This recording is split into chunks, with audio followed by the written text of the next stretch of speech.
Halo teman-teman, kembali lagi di channel Juragan Soal Sulit. Dengan saya di sini sebagai presenter, Rizky Marta Ardian Kurniawan. Di sini saya bukan ingin membahas tentang soal-soal, tapi saya di sini akan membahas sebuah materi yang bernama Assist and Sleeper Clutch. Apa sih Assist and Sleeper Clutch itu? Marilah kita simak pembahasannya sampai akhir.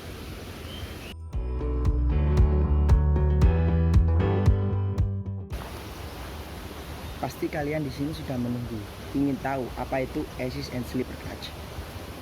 Tapi sebelum melanjutkan dari video ini, jangan lupa like, subscribe, dan nyalakan lonceng notifikasi supaya kalian tidak tertinggal video yang update dari channel Juragan Soal Sulit.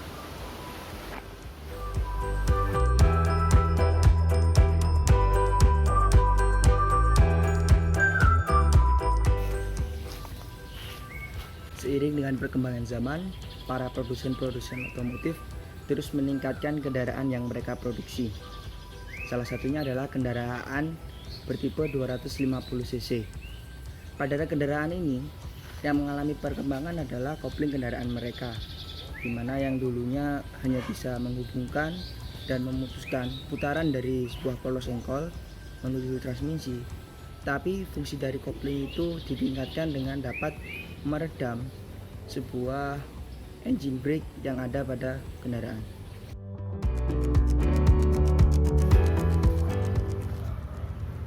Assist and Sleeper Clutch sendiri sebenarnya sudah ada sejak lama, tetapi baru familiar kita dengar sekitar 3-4 tahun ini karena disematkan pada kendaraan bertipe 250 cc, yang mana motor bertipe 250 cc adalah sebuah motor ekonomis yang saat ini sangat gencar-gencarnya dibeli oleh para konsumen.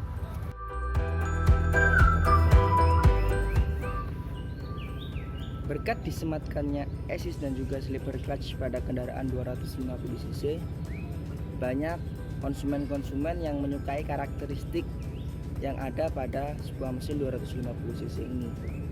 Yang bisa kita lihat pada sekarang ini, banyak kendaraan-kendaraan dari Yamaha, Honda, Suzuki, Kawasaki maupun KTM yang ada di jalan raya yang menggunakan teknologi yang sebenarnya sudah lama ini, tapi diterapkan pada kendaraan 250 cc ini, yaitu Assist dan juga Sleeper Clutch. Banyak sekali para bengkel-bengkel yang mencoba menerapkan Assist dan juga Sleeper Clutch ini pada kendaraan-kendaraan 150 cc, dan hasilnya seperti apa? Banyak konsumen-konsumen yang menyukai karakteristik dari sebuah mesin yang dilengkapi dengan Assist dan juga Sleeper Clutch.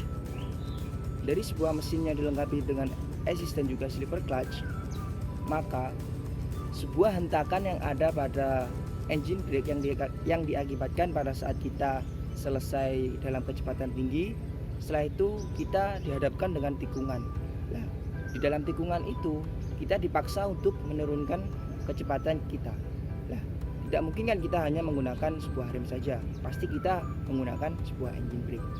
Nah, dari sebuah engine brake itu pasti timbul hentakan-hentakan, atau yang paling fatal adalah mengunci pada ban belakangnya. Maka dengan adanya Assist dan juga Sleeper Clutch ini, sebuah hentakan dan juga kuncian yang ada pada engine brake tersebut dapat diminimalisir, sehingga pada saat terjadinya engine brake, mesin akan lebih smooth. Pada saat kita menarik pedal kopling atau handle kopling, itu akan lebih ringan, sehingga sebuah mesin yang dilengkapi dengan Assist dan juga Sleeper Clutch, maka kendaraan tersebut akan lebih efisien dalam segi keamanan dan juga kenyamanan.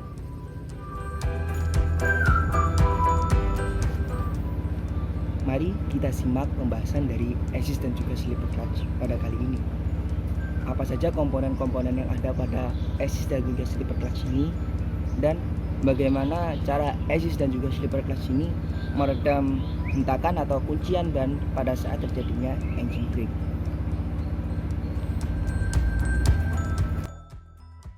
Oke, di sini saya akan menerangkan tentang Assist and Sleeper Clutch.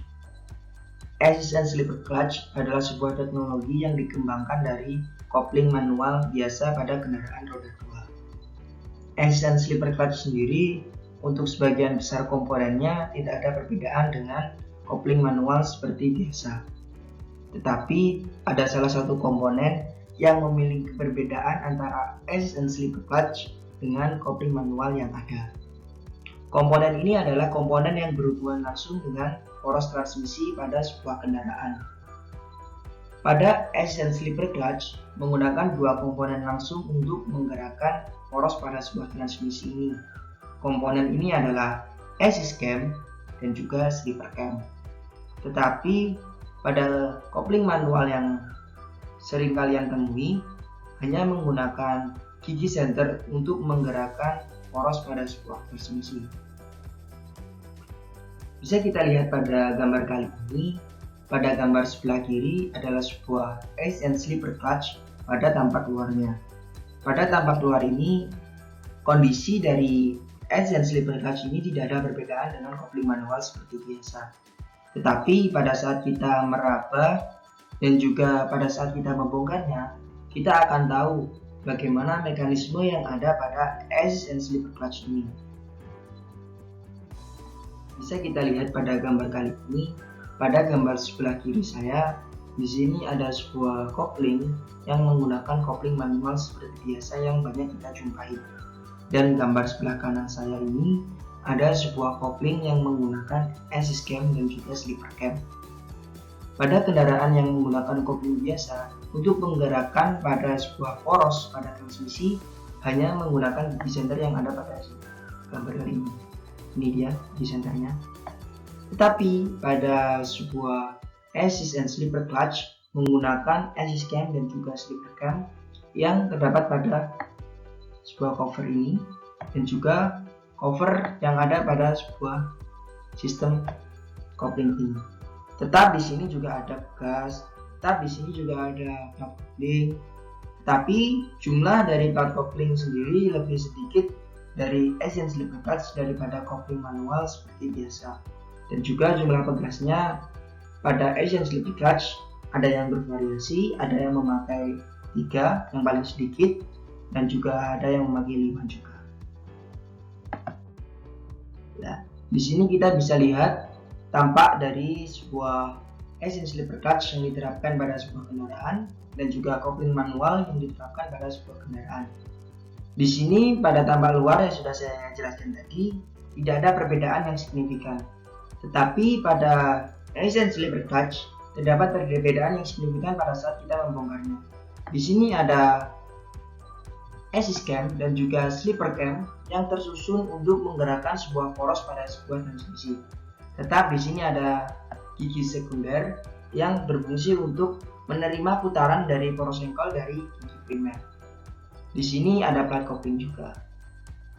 Maka dengan adanya assist cam dan juga slipper cam, maka kendaraan akan dapat mereduksi sebuah hentakan yang ada pada saat engine brake.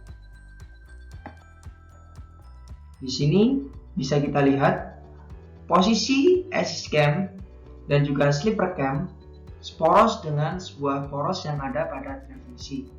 Sehingga poros transmisi ini digerakkan oleh assist cam dan juga slipper cam ini yang berfungsi secara bergantian untuk menggerakkan sebuah transmisi pada sebuah kendaraan sesuai dengan kondisi pada kendaraan tersebut, apakah terjadi engine brake atau kendaraan tersebut masih beroperasi seperti biasa. Oke, di sini adalah sebuah gambar bagaimana fungsi dari assist cam dan juga slipper cam untuk meredam sebuah hentakan yang ada pada saat engine brake. Pada saat kalian mengendarai sebuah kendaraan secara normal, maka fungsi dari assist cam dan juga slipper cam ini bekerja seperti layaknya kopling manual yang ada pada kendaraan. Tetapi apabila kalian menggunakan engine brake, maka fungsi dari assist cam dan juga slipper cam ini akan mulai berfungsi, di mana dari slipper cam sendiri pada gambar B akan tertolak keluar pada saat terjadinya engine brake yang mengakibatkan plat gesek dan juga kampas kopling sedikit terpisah yang mengakibatkan putaran yang ada pada sebuah poros engkol dan juga transmisi tidak tersambung. Apabila sebuah mesin itu menggunakan engine brake secara maksimal, maka dari slipper cam sendiri akan tertolak secara maksimal, sehingga pada plat gesek dan juga kampas kopling ini akan tertolak secara maksimal pada saat kita mengalami engine brake tersebut. Posisi ini sama seperti pada saat kita menekan pedal kopling atau handle kopling, di mana posisi dari plat gesek dan juga kampas kopling terpisah dan mengakibatkan putaran pada sebuah poros engkol tidak terhubung pada sebuah transmisi. Dan setelah pada saat putaran poros engkol dan putaran sebuah transmisi tersebut hampir sama, maka fungsi dari slipper clutch ini akan dikembalikan lagi ke assist cam, sehingga putaran ini akan menjadi normal kembali seperti kalian mengendarai sebuah sepeda motor seperti biasa. Dari pembahasan saya mengenai assist and slipper clutch, pasti kalian sudah tahu lah bagaimana karakteristik dari kendaraan yang menggunakan assist and slipper clutch dengan kendaraan yang hanya menggunakan kopling biasa. Dari assist and slipper clutch yang diterapkan pada kendaraan mereka, maka keamanan dan juga kenyamanan pada saat berkendara akan meningkat. Pada saat zaman sekarang, kendaraan yang memiliki upgrade pada kopling mereka adalah kendaraan 250cc dengan diterapkannya assist and slipper clutch pada kendaraan mereka. Tetapi tidak menutup kemungkinan untuk kendaraan 250cc ke bawah akan menerima upgrade untuk kopling mereka dengan diterapkannya assist and slipper clutch. Karena banyak bengkel-bengkel yang sudah berinovasi untuk menerapkan assist and slipper clutch pada kendaraan 150cc dengan mengadopsi assist and slipper clutch pada kendaraan 250cc. Maka dari itu, ambillah ilmu yang bermanfaat pada channel ini. Apabila ada kesalahan dalam saat saya menyampaikan, mohon ditulis di kolom komentar. Give you 100% in learn in channel Juragan Soal Sulit. See you on the next video. Bye.